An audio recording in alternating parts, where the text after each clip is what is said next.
Musa, Pembelajaran Agama Katolik kelas 3 semester 1, materi kelima. Halo anak-anak, apa kabar? Selamat bertemu kembali dalam pembelajaran agama. Dalam video sebelumnya, kita sudah berbicara tentang Yusuf. Semoga seperti Yusuf, kita akan selalu berbuat baik dan memaafkan saudara-saudara kita. Dalam video kali ini, kita akan membahas tentang Musa. Apakah kalian tahu siapa itu Musa?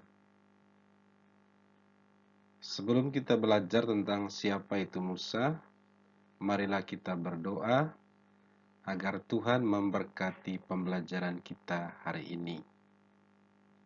Dalam nama Bapa dan Putra dan Roh Kudus. Amin.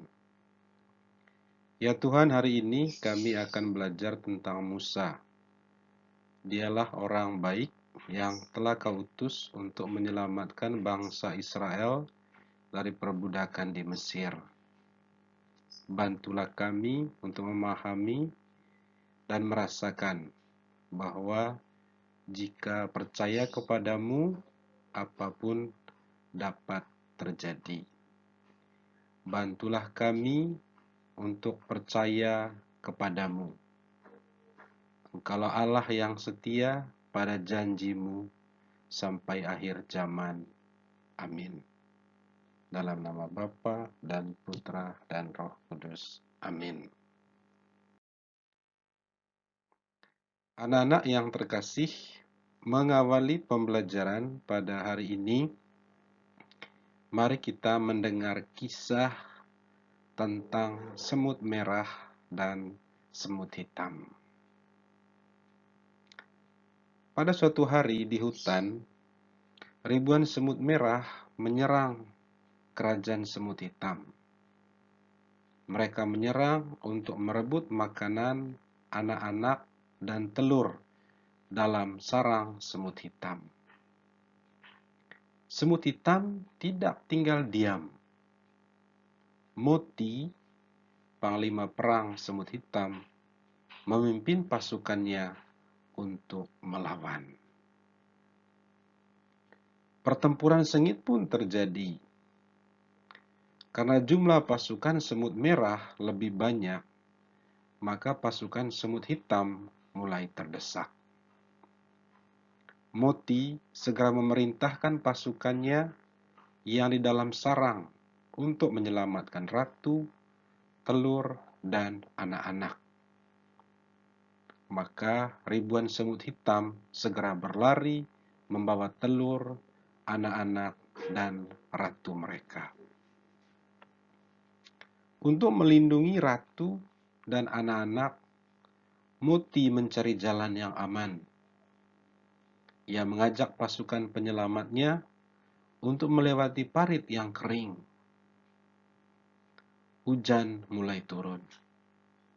Semut hitam terdesak, dan tampaknya semut merah akan memenangkan pertempuran. Melihat semut hitam menyelamatkan ratu, telur, dan anak-anak, semut merah makin beringas. Mereka cepat-cepat mengejar Moti dan pasukan semut hitam yang sudah hampir melewati parit. Moti dan pasukannya sudah hampir melewati parit ketika ribuan pasukan semut merah yang mengejar baru masuk ke dalam parit. Saat itulah tiba-tiba air hujan yang sudah mengumpul di atas bukit membanjiri parit itu, mengalir bagai air bah dan menyapu habis pasukan semut merah. Pasukan semut merah pun hanyut dalam air hujan, hanya sedikit yang tersisa. Karena kalah dalam jumlah, pasukan semut merah segera melarikan diri. Dengan demikian, ratu, telur, dan anak-anak semut hitam pun selamat sampai ke seberang.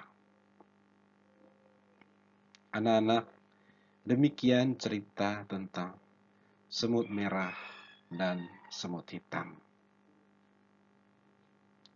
Dari cerita tersebut, mengapa semut merah menyerang semut hitam? Bagaimana cara semut hitam menyelamatkan ratu, telur, dan anak-anak mereka? Siapa yang telah menyelamatkan ratu, telur, dan anak-anak semut hitam? Semut merah menyerang semut hitam untuk mendapatkan makanan, telur, dan anak-anak. Namun semut hitam bisa menyelamatkan diri. Moti, pemimpin kawanan semut hitam, memimpin kawanannya untuk menyelamatkan diri dengan melewati parit yang kering. Namun pada saat semut merah melewati parit itu juga, air hujan membanjiri parit itu dan menghanyutkan pasukan semut merah. Pasukan semut hitam pun selamat. Itu cerita semut merah dan semut hitam. Nah, apakah kalian tahu siapakah tokoh dalam kitab suci yang serupa dengan tokoh Moti dalam kisah semut merah dan semut hitam itu? Anak-anak yang terkasih, dalam kitab Keluaran pasal 14 ayat 5 sampai 31 diceritakan tentang Musa. Musa adalah orang yang besar, seorang yang diutus oleh Tuhan untuk membebaskan bangsa Israel dari perbudakan di Mesir dan menuntun orang Israel menuju tanah terjanji, yaitu tanah Kanaan. Orang Israel keluar dari Mesir dipimpin oleh Musa. Setelah orang Israel keluar dari Mesir, Firaun, raja Mesir, dan bala tentaranya mengejar orang Israel.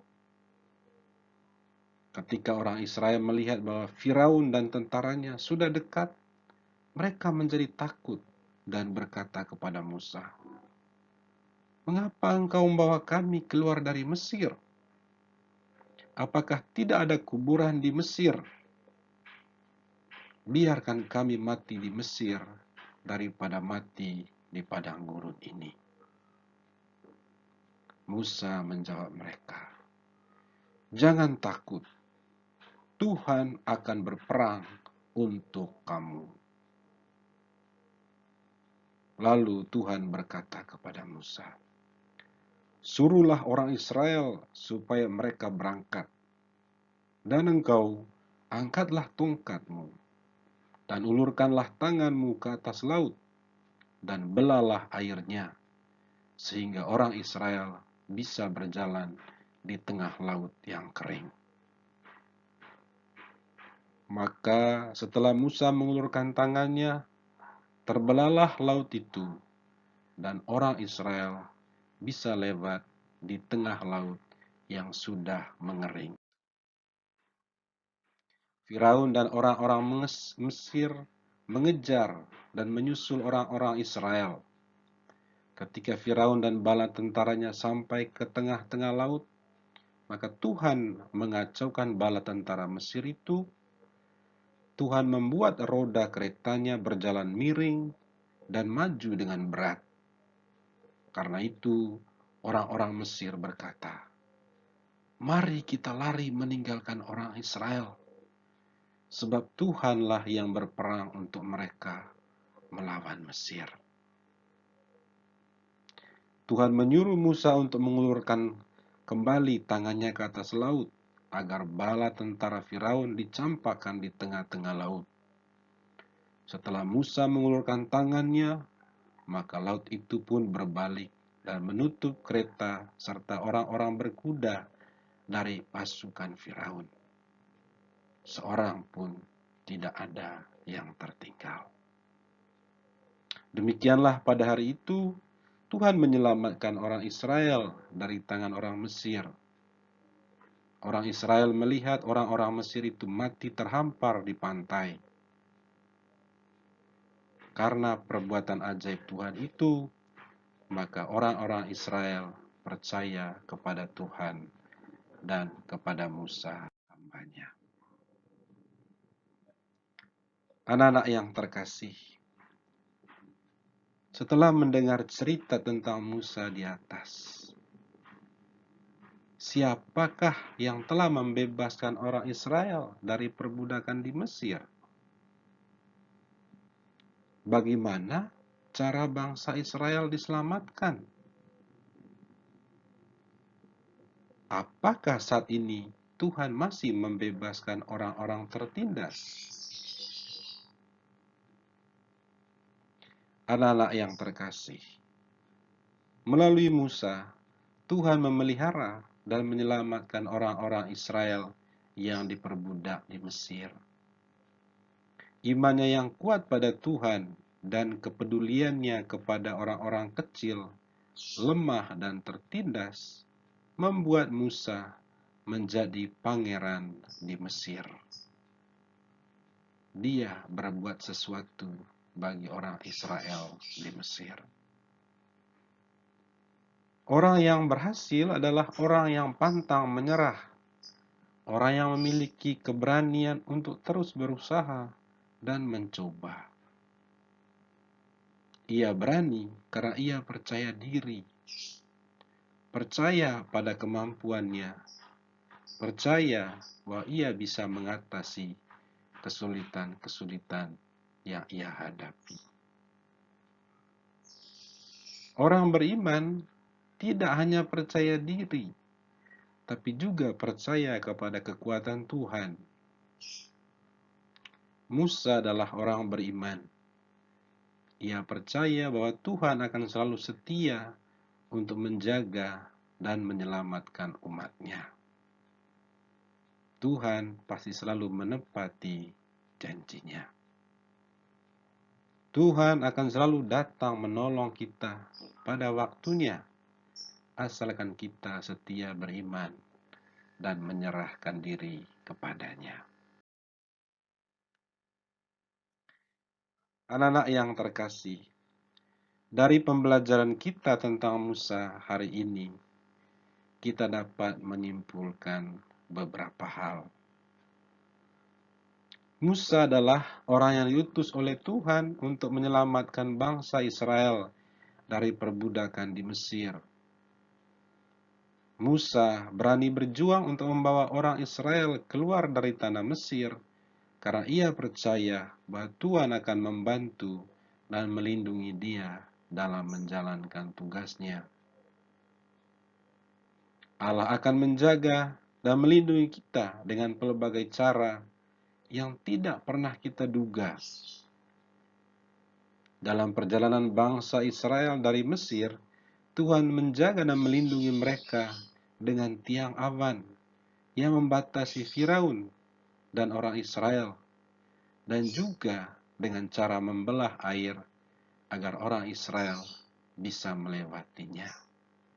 Itu tak pernah terpikirkan oleh orang-orang Israel, tapi itulah yang terjadi karena Tuhan. Allah itu sungguh setia dan akan selalu menepati janjinya atau memberi pertolongan pada waktunya, asalkan kita setia percaya beriman kepadanya. Semoga kita memiliki iman seperti Musa dan berjuang untuk membebaskan orang lain dari penderitaan sama seperti yang Musa lakukan. Anak-anak yang terkasih, demikianlah pembelajaran kita tentang Musa hari ini. Marilah kita menjadi Musa-Musa di zaman sekarang. Mari kita berdoa menutup pembelajaran kita hari ini. Dalam nama Bapa, Putra, dan Roh Kudus. Amin. Ya Tuhan, kami berterima kasih kepadamu karena kami boleh mengenal Musa, pejuang yang Kau utus untuk menyelamatkan bangsa Israel. Bantulah kami agar kami semakin percaya kepadamu, sehingga kami pun berani memperjuangkan apapun yang sesuai dengan kehendak-Mu. Amin. Dalam nama Bapa, Putra, dan Roh Kudus. Amin. Anak-anak yang terkasih, sekian pembelajaran kita hari ini. Sampai berjumpa pada video pembelajaran berikutnya.